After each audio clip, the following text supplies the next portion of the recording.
Hello বন্ধুরা, gadget knowledge Bangla চ্যানেলের পক্ষ থেকে আপনাদের স্বাগতম জানাচ্ছি। আজ আমি আপনাদের একটি মাইক্রোফোন রিভিউ করে দেখাবো। এই মাইক্রোফোনটির মূল্য মাত্র 180 টাকা। এটা আমার কাছে কম দামের মধ্যে একটি ভালো মাইক্রোফোন হিসেবে মনে হয়েছে, কেননা এই দামে এমন মাইক্রোফোন পাওয়া একেবারে অসম্ভব বলে আমি মনে করি। আমার হাতে দেখতে পাচ্ছেন সেই মাইক্রোফোনটি। চলুন এটা আনবক্সিং করে ফেলি।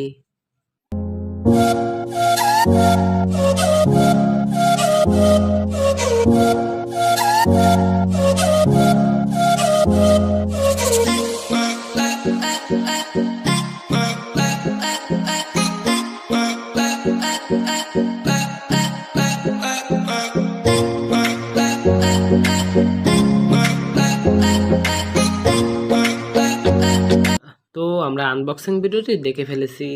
তো এটির সুবিধা এবং অসুবিধা এবং এটি কি কি কাজে ব্যবহার করা যাবে সেটা আপনাদের বলবো। তো ফার্স্ট অফ অল আপনাদের বলবো, এটির মাইক্রোফোনের মাইক সেটটি একদম নর্মাল টাইপের।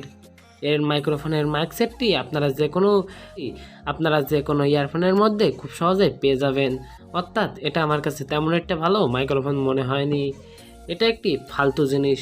তো তবু যারা নর্মাল ছোটোখাটো ইউটিউবার তাদের জন্য এটি একটি বেস্ট মাইক্রোফোন হবে। তো এটি তার বেশ লম্বা দিয়েছে, সেটি আপনাদের দেখাবো।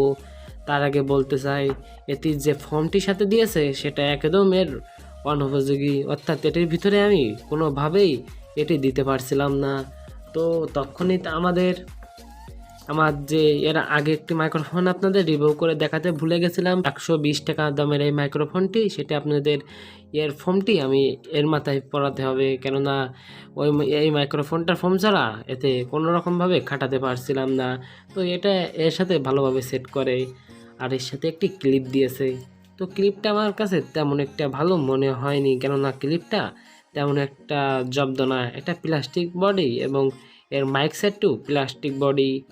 তো এর তারটা আমি কেমন বলবো, তারটা আপনারা 20 থেকে 30 টাকা দামের যে মাইক সেট বা ইয়ারফোনগুলো পেয়ে যাবেন, ঠিক তেমনই এর তারের কোয়ালিটি। তো আপনারা এর মাইক্রোফোনের জ্যাকটি দেখতে পাচ্ছেন, এটা একটি 3mm এর মাইক্রোফোন জ্যাক। তো আমার হাতে দেখতে পাচ্ছেন দুটো 150 টাকার ভিতরে মাইক্রোফোন। তো আমার যেটা দেখতে পাচ্ছেন, এটি একটি কন্ডেন্সার মাইক্রোফোন। এটা আপনারা কিনতে পারেন, কেননা এই দামের ভিতরে এটি একটি বেস্ট মাইক্রোফোনই বলা যায়, কেননা এটির ভিতরে আপনারা কন্ডেন্সার মাইক্রোফোন পেয়ে যাচ্ছেন। আর এটি আপনারা সিম্পল ইয়ারফোনের ভিতরে যে মাইক থাকবে সেই মাইকটি আপনারা এটার ভিতরে পাচ্ছেন। আর এটা সম্পূর্ণ প্লাস্টিক বডি এবং এটিও প্লাস্টিক বডি, অর্থাৎ এটা খুব কাজের না। এটা আমার এখন হাতে যেটা দেখতে পাচ্ছেন এটা সম্পূর্ণ স্টিল বডি এবং এটা খুব কাজের, এবং এর ক্লিপটিও সম্পূর্ণ লোহার তৈরি।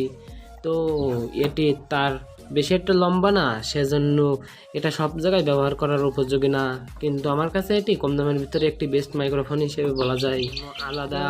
তো চলুন এটার সাউন্ড কোয়ালিটি আপনাদের টেস্ট করে দেখাবো। তো হয়ে গাইস, এখন যে সাউন্ড আপনারা শুনতে পাচ্ছেন সেটা আমার এই মাইক্রোফোনটার সাউন্ড। এটা সাউন্ড কোয়ালিটি আমার কাছে তেমন একটি খারাপ মনে হয়নি। তো এটা সাউন্ড কোয়ালিটি কেমন হয়েছে আপনারা অবশ্যই কমেন্ট করে জানাবেন। আর এটা তার অনেক লম্বা, যার কারণে আপনারা অনেক দূর থেকেও ভিডিও করতে পারবেন। আর আমার রিকমেন্ড হচ্ছে আপনারা এটা না নিলেই পারেন, কেননা এটার মধ্যে খুব সিম্পলি একটা মাইক্রোফোন লাগানো আছে, যেটা আমাদের সাধারণত ইয়ারফোনের ভিতরে থাকে, যা খুব নিম্নমানের সাউন্ডই দিবে ইয়ারফোনের মতো। তো আমাদের রিকমেন্ড হচ্ছে আপনারা 120 টাকা দিয়ে এই মাইক্রোফোনটাও কিনতে পারেন।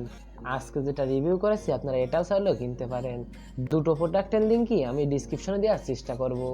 তো আজকের ভিডিওটা এই পর্যন্ত। আজকের ভিডিওটা যদি ভালো লাগে অবশ্যই একটি লাইক দিবেন। আর আপনি যদি আমার চ্যানেলে নতুন হয়ে থাকেন, চ্যানেলটা অবশ্যই সাবস্ক্রাইব করে চ্যানেলের পাশেই থাকবেন।